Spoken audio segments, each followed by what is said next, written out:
Before you write a single line of code, you need a strong foundation. Because just like a building without structural integrity, software built without core security principles is destined to fail.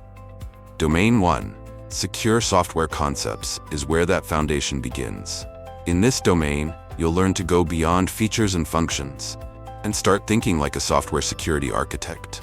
That means embedding principles like confidentiality, integrity, availability, authentication, and authorization directly into your designs and decisions.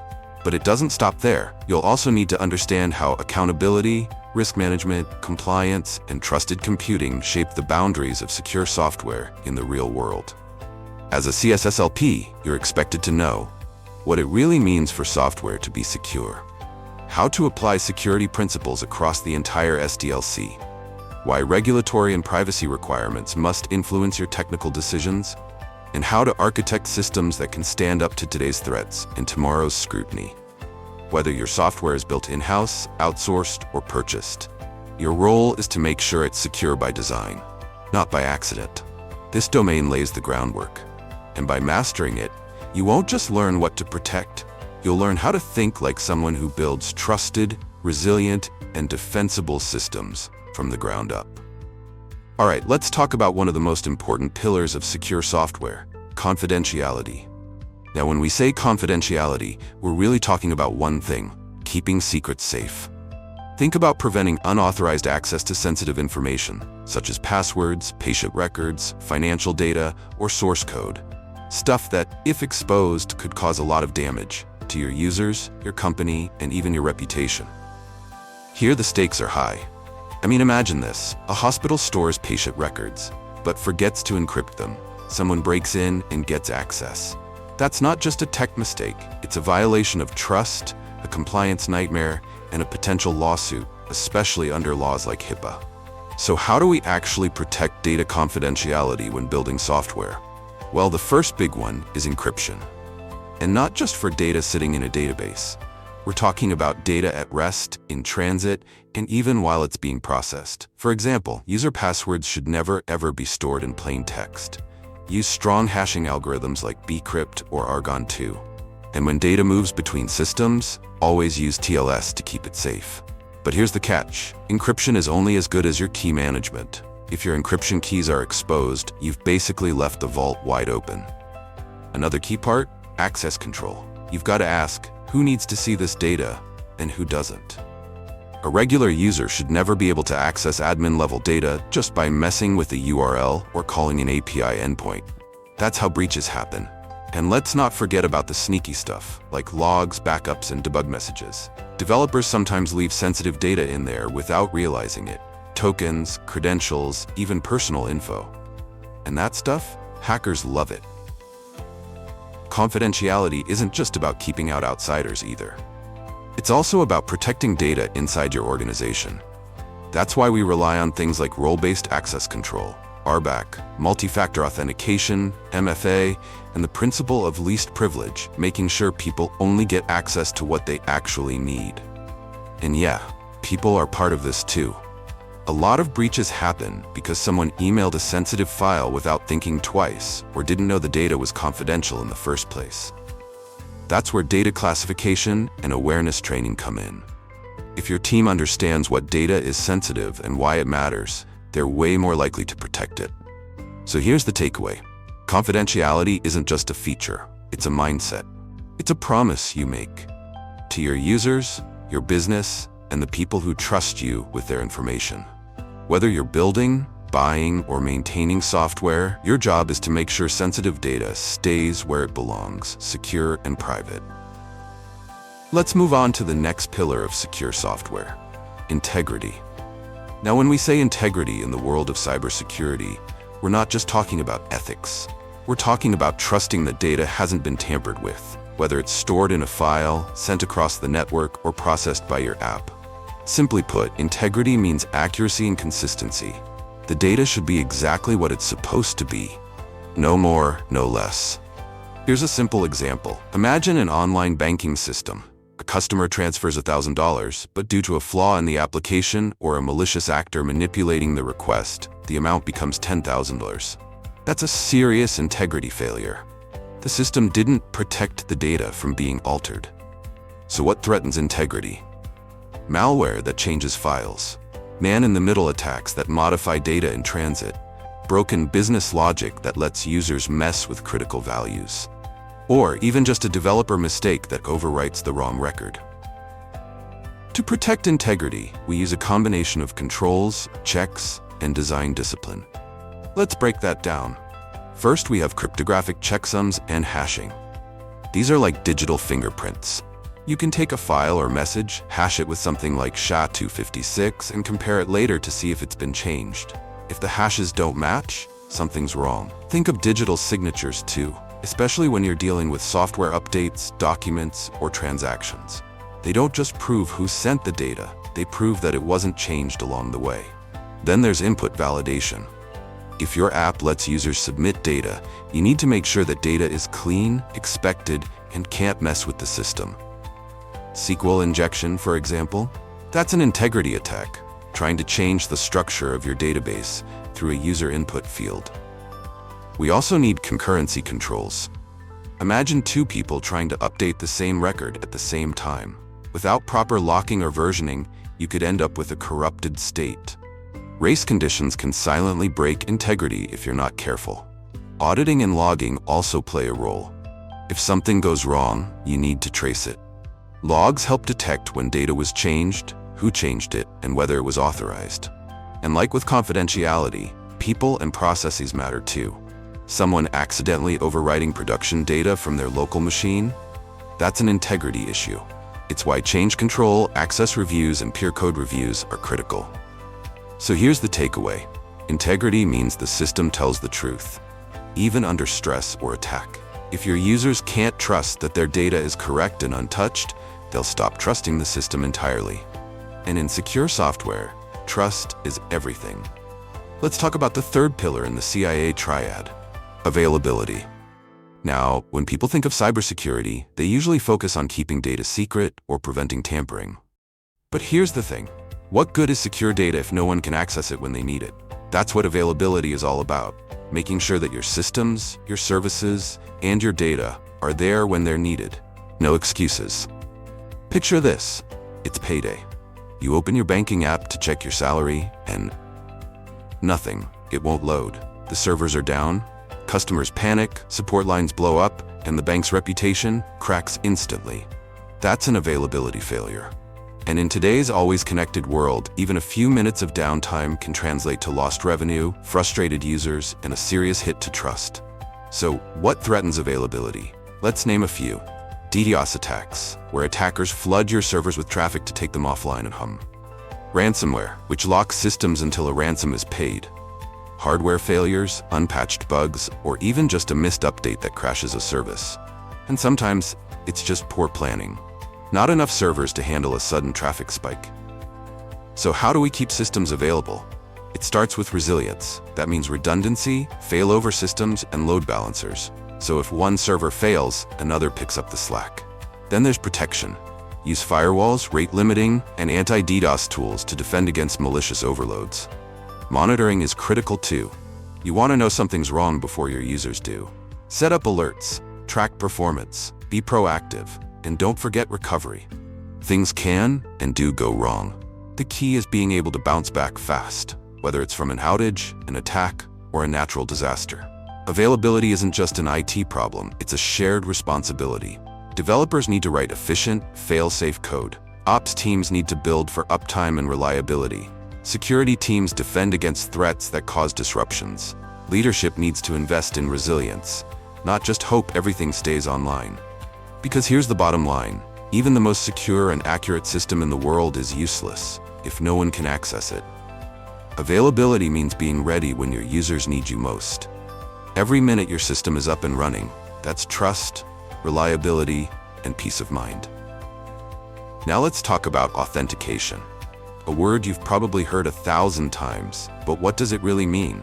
In simple terms, authentication is how systems verify you are who you say you are. It's that digital handshake before you're allowed in. You type your username and password to log in. That's authentication. Scan your fingerprint to unlock your phone. That's authentication too. Now there are three main ways to prove your identity. Something you know, like a password or PIN. Something you have, like a phone, security token, or smart card. Something you are, like your fingerprint, face, or voice. Relying on just one of these, that's called single-factor authentication. But that's no longer enough in today's threat landscape. Enter multi-factor authentication, MFA, combining two or more factors, like logging in with a password and confirming on your phone. Even if someone steals your password, they can't get in without that second factor. It's one of the simplest and most effective ways to block attacks like phishing, credential stuffing, or brute force. But good authentication isn't just about the number of factors. It's also about how securely they're implemented. Use strong passwords, no more 12456 or password 1. Also, don't reuse the same password across systems. Each account should have its own unique password. That might sound like a lot to remember, but that's what password managers are for. They securely store your passwords and even help generate strong ones, so you don't have to rely on memory or post-it notes. Use MFA and avoid SMS for MFA when you can. Use an authenticator app or hardware token. And don't reinvent the wheel. Use proven protocols like OAuth2, SAML, or OpenID Connect if you're building login systems. Also, think about user experience. Security shouldn't frustrate people. It should just work. A seamless login flow with strong protection is possible and necessary. At the end of the day, authentication is the front door to your digital world. If that door is weak or broken, nothing inside is truly safe. So take it seriously, because knowing who is accessing your system is the first step to protecting what's inside. So you've verified who someone is. That's authentication. Now comes the next question. What are they allowed to do? That's authorization. Authorization is about permissions. Once a user is authenticated, the system needs to decide, can they view this page? Can they update this data? Can they access this admin feature? It's the difference between unlocking the door and knowing which rooms you're allowed to enter once you're inside. Let's break it down with a simple example. Think about a ride-sharing app. The driver logs in. They should only access driver dashboards, route data, and earnings. The rider logs in. They can book rides, see past trips, but not access driver-specific functions. And an admin? They might manage both rider and driver accounts. Everyone's authenticated, but their authorizations, what they're allowed to see and do, are very different. So how do we enforce authorization? We use access control models, ways of managing who can access what. The most common ones include role-based access control, RBAC. Access is granted based on roles like admin, user, manager. Think of it like job titles determining access. Attribute-based access control, ABAC. Access depends on user attributes, the resource, and even context, like department, location, time of access, sensitivity of data, etc. Mandatory access control, MAC. This is the most restrictive model. Access decisions are made by a central authority, not the user or even the data owner. Common in military or government systems, where data has security labels like top secret or confidential. A user can't access a file unless their clearance level matches the data's classification. Discretionary access control, DAC. Here, the owner of the resource decides who gets access. For example, if you create a document, you can choose who else can open or edit it. Authorization must be enforced at every layer, the UI, the API, and the backend. Don't assume that just hiding buttons in the UI is enough. Attackers can bypass the front end and go straight to the API. A common failure? Letting users change a URL or modify an API call to access someone else's records. That's called broken access control, and it's consistently ranked as one of the top security risks by OWASP. Let's look at the best practices for authorization. Deny by default. Only grant access explicitly. Follow least privilege. Give users only the access they need, nothing more. Enforce authorization server-side. Never rely on just the front end. Use standardized roles and permissions. Don't hard-code logic everywhere. Audit access logs. Know who's accessing what, and look for patterns that don't make sense. Authorization is how we enforce boundaries in software. It's about trust with limits, making sure that just because someone is inside the system, it doesn't mean they have free reign. So next time you're designing a feature, ask yourself, who needs this? What should they be allowed to do? And then, enforce it, log it, and monitor it. because good software doesn't just know who you are, it knows what you're allowed to do. Let's talk about accountability, one of the most overlooked, yet absolutely critical pillars of secure software. At its core, accountability is about answering one simple question: who did what, when, and how? If something goes wrong in a system, maybe data was modified, deleted, or accessed inappropriately, you need to be able to trace it back. Not to blame someone, but to understand the root cause, take action, and prevent it from happening again. That's where accountability comes in. It ensures that every action taken in the system can be tied to an individual or process, and that there's an audit trail to prove it. So how do we build accountability into the software we design or manage? It starts with audit logging. Every critical action, whether it's logging in, accessing sensitive records, or modifying system settings, should be logged. These logs should include who performed the action, what they did, when they did it, and where they did it from. And it's not just about creating logs, you have to protect them. If someone can modify or delete logs, you lose the entire point of having them. That's why logs should be tamper-proof, encrypted, and stored securely, sometimes even off the system entirely. But accountability doesn't stop at logging. It relies heavily on strong authentication and non-repudiation. If users are sharing credentials or using generic admin accounts, you'll never know who actually did what. That's a recipe for chaos. Every user must have a unique identity, and actions should be traceable back to that identity. And what about systems that generate or modify data automatically? You need to log those automated processes too, because bots and scripts should be held just as accountable as users. Accountability also plays a big role in regulatory compliance. Whether it's GDPR, HIPAA, PCI DSS, or SOX, they all demand detailed logs and the ability to reconstruct what happened in a security incident. So here's the takeaway. If you can't trace it, you can't trust it. Accountability builds transparency, strengthens trust, and gives you the evidence you need when things go wrong. It's not just a technical feature, it's a foundation of responsible software design. Let's talk about a concept that's often misunderstood but critically important: non-repudiation. In simple terms, non-repudiation means that someone can't deny their actions later.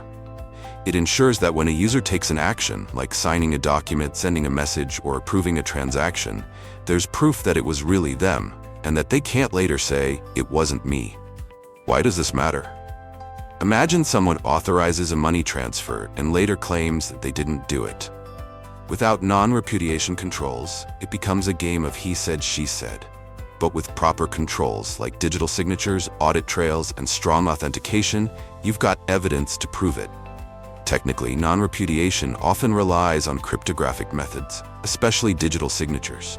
A digital signature uniquely ties a message or transaction to a sender, and it can't be forged without their private key. But it's not just about the tech. You also need process controls, like secure logging, controlled access to logs, timestamping, and regular audits. Logs should be tamper-evident. If someone tries to alter them, it should raise a red flag. And finally, the human side. Users need to know they're being held accountable, that their actions are being recorded and traceable. That knowledge alone can deter malicious behavior. So remember, non-repudiation is all about ensuring accountability with proof. It's how we make sure users can't disown their actions, and how we keep the digital world honest. Alright, so far we've covered the security fundamentals. These are the what and the why of security. What are we protecting, and why does it matter? But now comes the next big question. How do we actually design systems that enforce all of this in the real world? That's where security design principles come in. These principles aren't just technical best practices. They are guiding philosophies used by architects, developers, and engineers to build secure software from the ground up. Think of them as your blueprint for writing secure code, designing resilient systems, and making smart security decisions. Let's dive in, starting with one of the most important principles in modern security: least privilege. At its core, it's simple. Only give people or systems the access they absolutely need to do their job. Nothing more. If a developer only needs access to the staging environment, don't give them production access. If an intern only needs access to marketing analytics, don't give them access to financial reports or source code.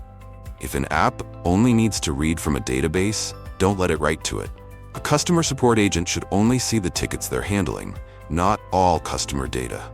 Because here's the thing, excessive privileges are dangerous. They become a goldmine for attackers. If one account gets compromised and it has access to everything, well, you've basically handed the attacker your entire system on a silver platter. Now, how do we enforce least privilege?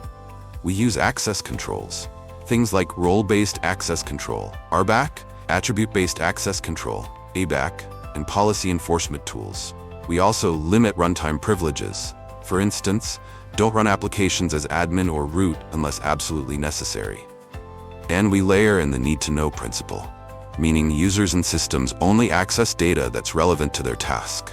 Even if someone has high-level access in the organization, they should only access specific data or systems when there's a clear, job-related reason to do so. Think of it as just enough access, just in time. One more big one, zero trust. You've probably heard this term thrown around a lot. It's basically an evolved form of least privilege. Zero trust assumes no user or system is trustworthy by default. Even if they're inside your network, every access request must be verified, every time.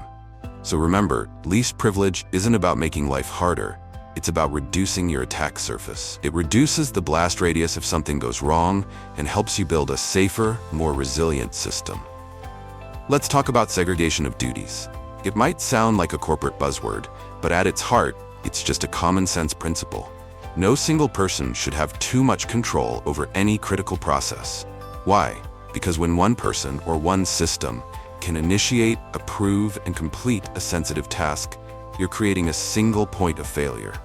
That's a huge risk, not just from external threats, but from insider threats or plain old human error. Let's make it real. In finance, the person who cuts the checks shouldn't be the same person who approves them. In software, the developer who writes the code shouldn't be the one who pushes it to production. In security, the admin who creates user accounts shouldn't be the same person who audits them. By splitting duties across roles, we create built-in checks and balances. Now, there are a few powerful techniques that help enforce separation of duties. Multi-party control, where two or more people must act together to complete a task. Think of launching a nuclear missile, two keys turned at the same time. Split knowledge. No one has all the information. A perfect example, your ATM PIN and your card. Separately, they're useless. Together, they grant access. Secret sharing, breaking up critical secrets like encryption keys into parts that must be combined to be useful.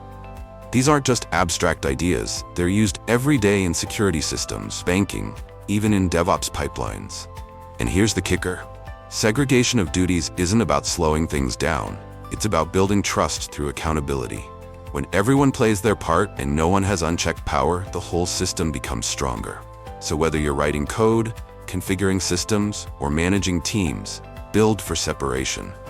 Don't let one person become the single gatekeeper, because in security, too much power in one place is a recipe for disaster. Next is one of the most powerful concepts in cybersecurity, defense in depth. You've probably heard the saying, don't put all your eggs in one basket. Well, in security, it's don't rely on just one wall to protect your entire kingdom. Defense in depth is all about layering your defenses. So if one layer fails, the next one catches the attacker. It's the idea that no single security control is perfect, so we stack them. Think of it like this. You have a firewall. Great, but what if an attacker gets through that? Then you've got intrusion detection. If that fails, you've got access controls, encrypted data, and logs. Even if someone gets in, they shouldn't get far. Let's make it real. A company might use geographical diversity with backup systems across different data centers or regions so that a natural disaster or outage in one location doesn't take everything down. Or technical diversity, combining different security tools from different vendors. So if one product has a vulnerability, the others don't share the same weakness. Or distributed systems, where services are spread out, so there's no single point of failure. This layering doesn't just apply to tech. It applies to people and process too. For example, an employee falls for a phishing email. Your email filter missed it, but your endpoint protection blocked the malware. And your security awareness training helped the employee report it quickly. That's defense in depth in action. It's not about being perfect. It's about buying time, limiting damage, and increasing your chances of catching and stopping an attack. So remember, attackers only need to get lucky once. But with defense in depth, you make them work harder at every step, and every layer is a chance to stop them cold. Let's talk about resiliency, because in security, things will go wrong. Systems will fail, software will crash. Unexpected events, outages, attacks, even natural disasters will happen. The question is, can your system take the hit and still stand? That's what resiliency is all about. It's not just about avoiding failure, it's about recovering gracefully when failure inevitably comes. Let me break it down with a few real examples. Ever had a website go down because one server failed? That's a single point of failure, and it's a risk you want to eliminate.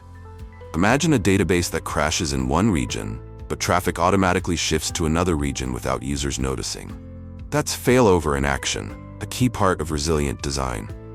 But there's more to resiliency than just having backups. We also talk about fail-safe and fail-secure mechanisms. A fail-safe system prioritizes safety when it fails. Think of a power cut in an office that automatically unlocks doors so people can exit quickly. A fail-secure system, on the other hand, prioritizes security. In that same power cut, a data center might lock down access to protect sensitive systems until power is restored. Which one you choose depends on the context, safety or security, and good system design considers both. Resiliency also means designing for stress. What happens under high traffic? Can your authentication service handle a spike in logins during a product launch or incident? It's about thinking ahead. What could fail? What happens if it does? Can we detect it? Can we recover quickly? And just like other principles, resiliency isn't only about technology. It involves people and processes too. Do you have incident response plans? Can your team act quickly under pressure? Are recovery steps documented, tested, and rehearsed? Because if your systems fall apart the moment something breaks, you don't have security. You have a fragile illusion. Resiliency gives you confidence. It keeps services running, it keeps your users happy, and it makes sure that even in failure, your security doesn't fall apart.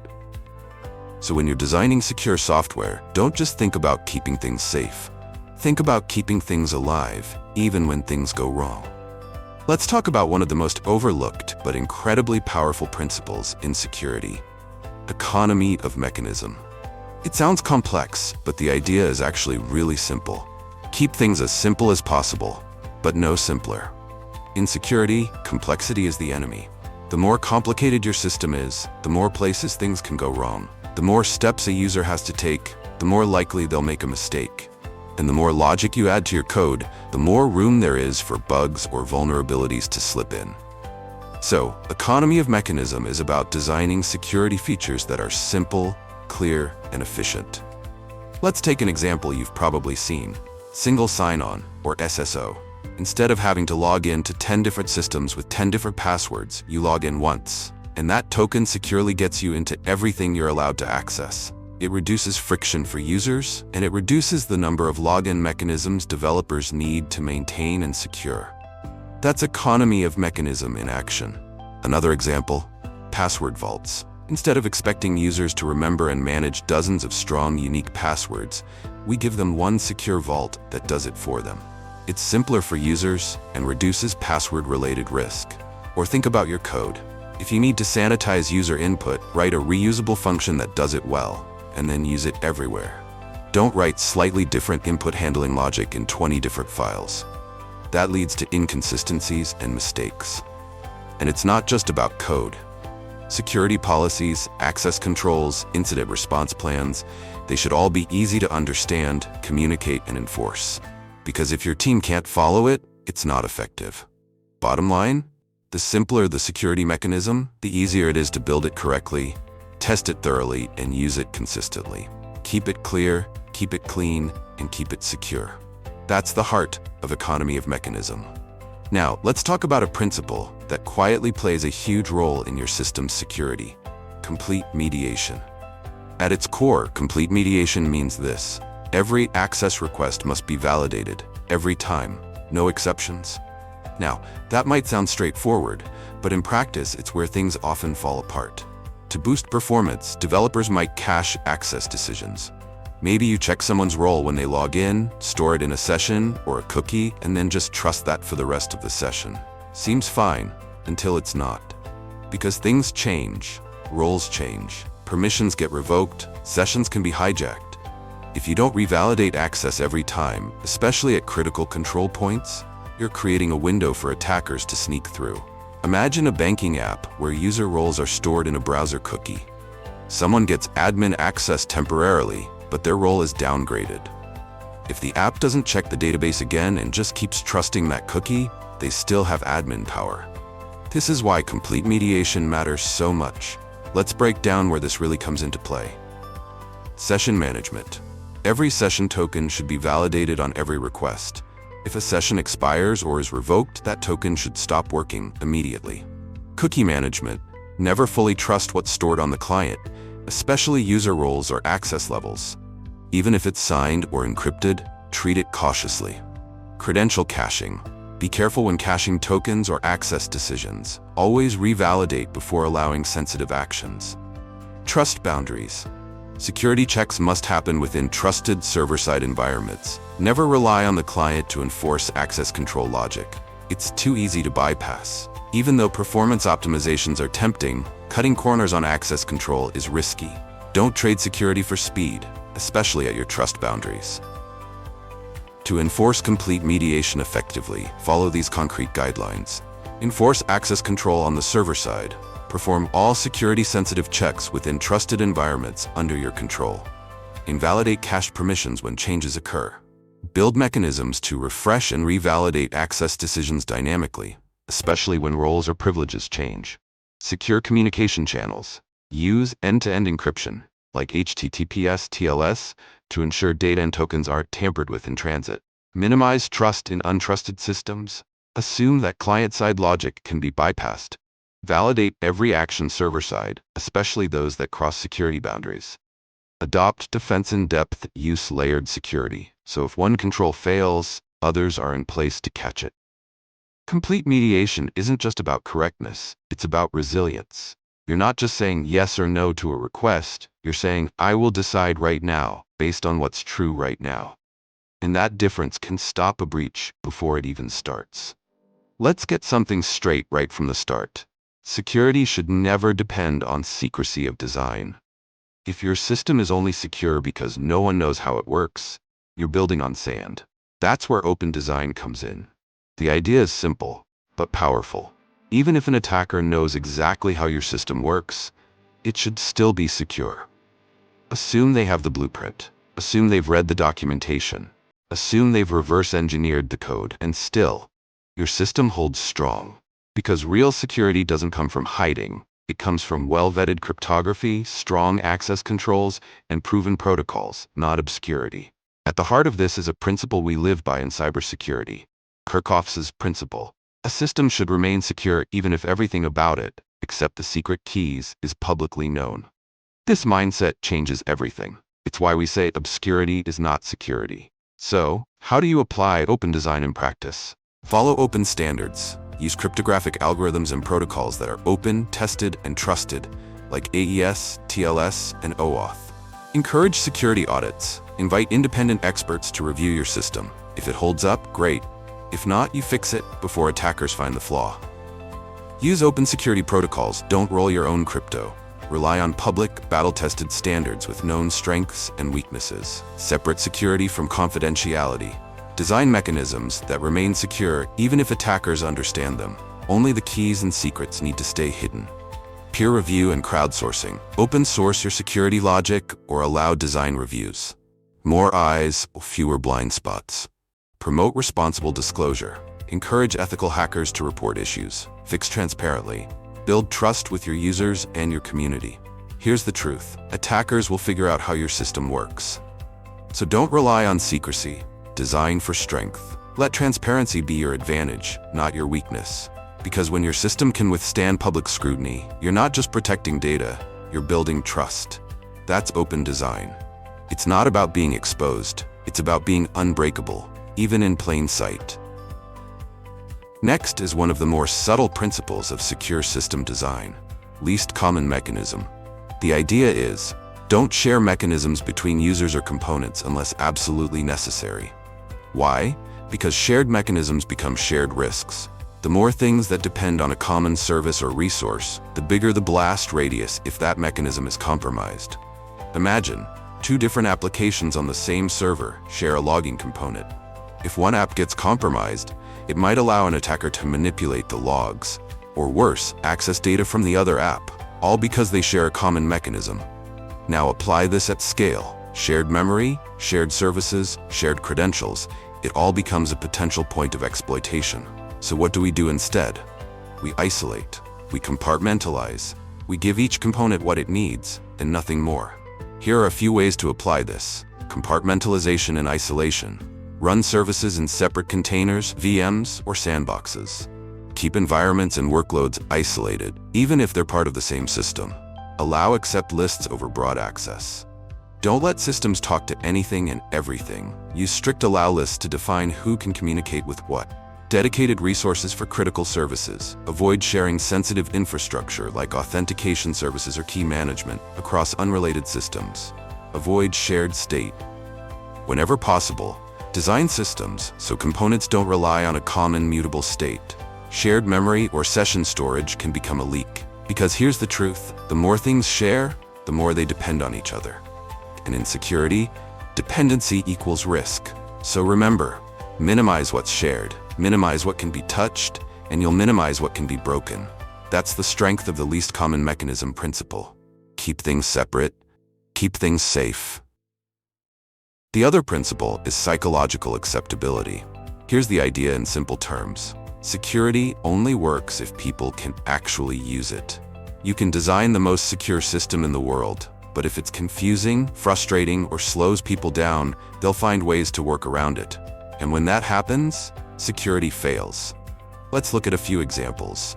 You require users to create a 12-character password with symbols, numbers, uppercase, lowercase, and force them to change it every 30 days. What happens? They write it on sticky notes or reuse the same password with 123 at the end. Your app logs users out every 5 minutes for security reasons. What happens? They disable auto logout or keep the app open on an unlocked device. You use a CAPTCHA so distorted that even a human can't solve it. What happens? Frustration. Drop-offs. People give up and never come back. Now let's bring in developer-focused examples. You require developers to rotate API keys every week without automating the process. They hard-code the keys just to avoid breakage. Your CI/CD pipeline requires multiple manual security checks to run a build. Developers skip it using temporary bypasses that stay forever. You add MFA to your dev tools, but only allow SMS-based codes. When developers travel or lose cell service, they get locked out and start looking for ways around it. See the pattern? Poor usability creates poor security. That's why the principle of psychological acceptability matters so much. Best practices that work. Adopt passwordless authentication. Move beyond complex password policies. Use biometrics, security keys, or authenticator apps. These methods are not only easier for users, but more secure than traditional passwords. Set secure defaults. Users often stick with default settings, so make sure your defaults are secure. Whether it's encryption enabled out of the box, secure cookie flags, or least privilege access. Don't rely on users to choose the right option. Minimize friction in security flows. Design user interfaces and workflows that naturally guide users through secure actions. For example, use clear, simple MFA prompts and auto-save mechanisms that don't interrupt productivity. When security feels seamless, people are more likely to follow it. Use human-friendly CAPTCHAs. CAPTCHAs are useful, but they shouldn't feel like a punishment. Choose versions that are easy for real users, like image-based challenges or reCAPTCHA, while still filtering out bots. Educate with context, not overload. Offer micro-learning moments right when they're needed, like a tooltip explaining why a permission is required. Avoid overwhelming users with technical jargon or lengthy policies. Balance security with productivity. If a security control disrupts workflow, step back and reassess. Can it be automated? Can it run in the background? Good security should protect, not paralyze. Regularly test with real users. Usability testing isn't just for features, it's for security too. Watch how real users interact with your secure flows. Are they frustrated? Confused? Fix it. Bottom line, if your security controls are so hard to use that people avoid them, then you haven't built a secure system. You've built a loophole. When security aligns with human behavior, it becomes stronger. Security that respects users builds trust, and trust is the foundation of any great system. Let's talk about something developers love, and for good reason: not reinventing the wheel. In security, that principle is gold. Component reuse means reusing trusted, secure software components, whether that's a library, framework, or control, across your codebase instead of building your own every time. Why does this matter? Because every time you write new code, you introduce the potential for new bugs and new vulnerabilities. But if you reuse a component that's been reviewed, tested, and proven, you're reducing risk while speeding up development. Take login functionality as an example. You could build your own: password input, session management, MFA logic, access control. Or you could use a well-tested authentication module that already does all of that and has been security audited. Here's why component reuse is smart. Consistency. Reused components apply the same rules across all parts of your system. That means fewer gaps. Reliability. Community or enterprise-maintained components have been tested more thoroughly than your one-off implementation. Efficiency. Faster development and fewer bugs. You focus on innovation, not patching avoidable security issues. Security. Known components often come with published CVEs, versioning, changelogs, and are actively maintained.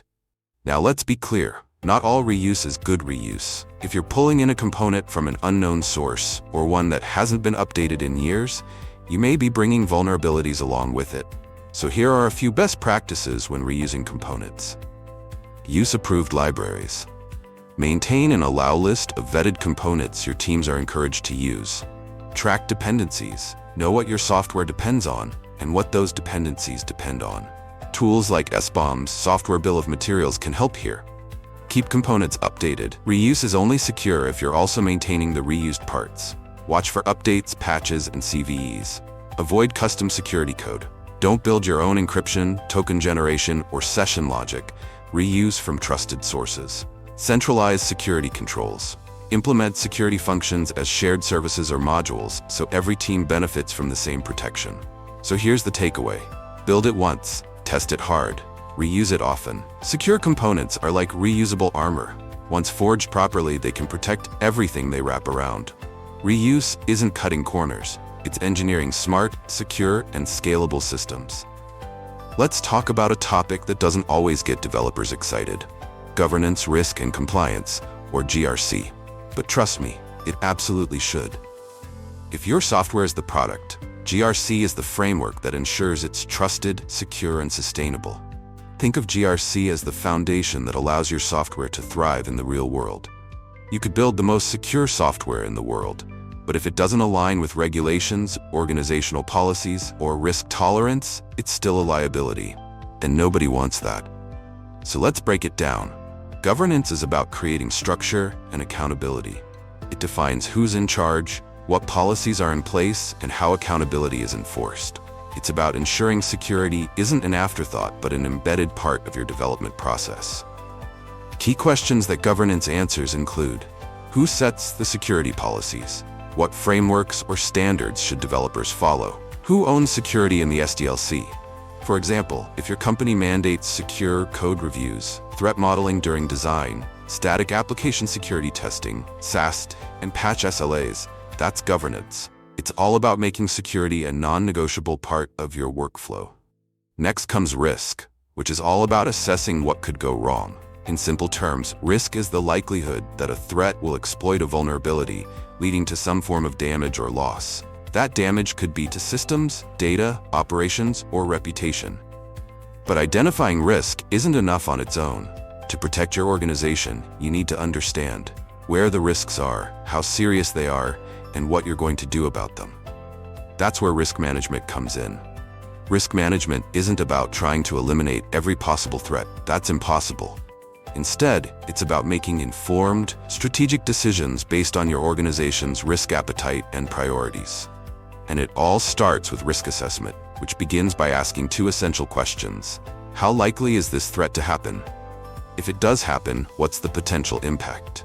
This gives you your risk level, a balance of likelihood and impact. From there, you assess two important boundaries. Risk appetite. How much risk is the organization willing to accept? Risk tolerance. What's the maximum risk level you can absorb safely? Once you know your risk, it's time to decide how to handle it. And there are four main strategies. Avoid risk. Eliminate the risk entirely. For example, don't collect sensitive data unless it's absolutely necessary. Reduce risk. Add controls to reduce the likelihood or impact, such as encryption, MFA, or code hardening. Transfer risk. Shift the risk to a third party. This could mean purchasing cyber insurance or using SLAs with vendors. Accept risk. If the risk is within tolerance, acknowledge it and move forward. Sometimes, mitigation costs more than the risk itself. How do you keep track of it all? That's where the risk register comes in. It's a living document that tracks identified risks, their current status, who owns them, actions taken. This is not just paperwork. It's a vital tool that helps leadership stay on top of what's being managed and monitored. Compliance is about meeting the rules of the game.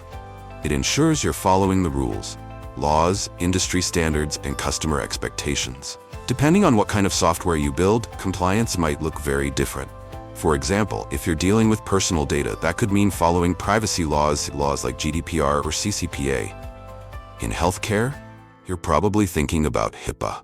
Handling payments, PCI DSS applies, and if you're in government or critical infrastructure, it might be standards like FedRAMP, ISO 27001, or NIST SSDF. Compliance isn't just about ticking boxes, it's about building trust. Failures here can lead to fines, but worse, they can destroy customer confidence.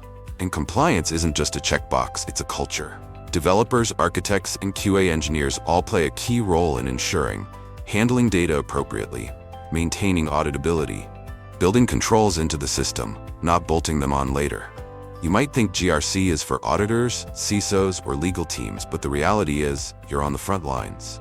Here's what that looks like for you. Governance. Follow secure coding practices, version control policies, and documentation standards. Risk. Understand threat models, prioritize fixes based on impact, and use security tools properly.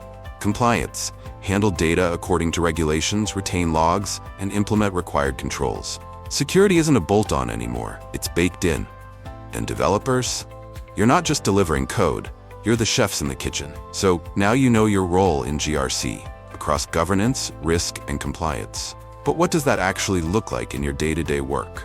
Let's make it real with a few best practices you can start applying right away. Know your standards. Stay familiar with frameworks like OWASP, NIST, SSDF, and any regulations that apply to your domain. These aren't just for auditors, they help you write smarter, safer code. Shift left. Don't wait until testing to think about security. Bring in risk reviews, policy checks, and threat modeling early during planning and design. Document risk decisions. Use a living risk register to track what risks you're accepting, mitigating, or transferring. Clear documentation equals fewer surprises later. Practice continuous threat modeling. Threats evolve, and so should your models. Make threat modeling a regular part of your dev cycle, not a one-time workshop. Automate where you can use your CI/CD pipeline to your advantage. Enforce policy, catch issues early, and keep an audit trail as code flows through. Promote security awareness. GRC isn't just your job. Talk to your product manager, QA, ops, even legal. Security is a team sport. Stay curious. Keep asking, does this align with our policies? Would this pass an audit? What risks are we introducing here? At the end of the day, GRC isn't about bureaucracy. It's about building software you can stand behind. Software that holds up under legal scrutiny, aligns with your organization's risk appetite, earns user trust, not just because it works, but because it's secure by design. So the next time you write a line of code, remember, you're not just shipping features, you're shaping your organization's security posture. And GRC is how you make that posture strong, strategic, and sustainable. We've now concluded Domain 1, Secure Software Concepts. The next domains will take you deeper into secure architecture, threat modeling, secure coding, and more. But everything that comes next is built on what you've just mastered. So remember, you're not just writing code, you're building trust. You're leading a security-first culture. And that journey continues. Now, let's move forward, securely.